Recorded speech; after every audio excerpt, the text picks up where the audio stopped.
A particle of mass 5m at rest suddenly breaks on its own into 3 fragments। कह रहा है कि suddenly पहले एक 5m मास जो है वो रेस्ट पे रखा है बच्चों, तो इनिशियल मोमेंटम अगर अपन लिखे तो initial momentum will be 5m into 0।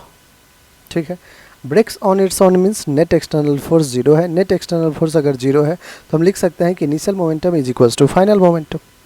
ठीक है बच्चों, okay. Two fragments of mass m each move along mutual perpendicular direction each with the speed v. The energy released during the process is। बच्चों कह रहा है कि जो आफ्टर कोलिजन जो हमारा दो मास है m मास, दोनों का मास क्या है m और m, कह रहा है कि move along mutual perpendicular direction. Let's say एक v स्पीड से इस डायरेक्शन में जा रहा है, दूसरा जो पार्टिकल है m मास का वो किधर जा रहा है, इस डायरेक्शन में v स्पीड से। जो तीसरा होगा बच्चों उसके बारे में हमें नहीं पता। ठीक है, तो ले लेते हैं वो किसी इस डायरेक्शन में जा रहा है हमारा।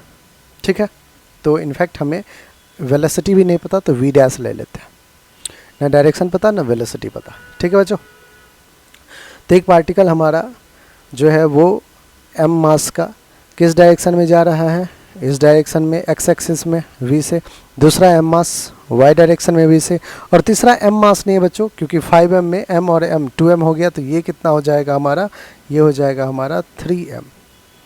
जो मास है हमारा, एक मिनट इसको मैं सही से कर देता हूँ, ये जो मास होगा बच्चों ये क्या हो जाएगा 3m। ठीक है, 3m मास का particle certain velocity v dash से जा रहा है। ओके, अब देखिए अब क्या करें, initial momentum is equals to final momentum तो कर लिया है। इनिशियल मोमेंटम बच्चों हमें पता है कितना, 5m इंटू 0 0। फाइनल मोमेंटम आइए लिखते हैं m into v i cap में, प्लस का m into v j cap में, प्लस का 3m इंटू वी डैश। मास क्या है 3m और हमें वेलोसिटी नहीं पता, हमने v डैश कर लिया। आइए बच्चों अगर इसको अपन क्या करें, हम वैल्यू फाइंड आउट करें। सबसे पहले m कॉमन ले लीजिए तो क्या आ जाएगा, v i cap plus v j cap plus 3v dash which is equals to 0। m भी इधर आके 0। हमें v डैश अगर चाहिए तो हम कहेंगे v/3 माइनस का आई कैप माइनस का v/3 जे कैप। बच्चों अगर मैग्नीट्यूड की बात करें v डैश के मैग्नीट्यूड की तो जाएगा under root of minus v/3 का square that is v²/9 plus का माइनस v/3 का square that is v²/9। Minus बच्चों प्लस हो जा रहा है स्क्वायर होने की वजह से, रूट के अंदर 2v²/9, √2 तो √2 रहेगा, v² v बाहर 9 3 बन कर, तो v√2/3 ये हमें v डैश आ चुका है।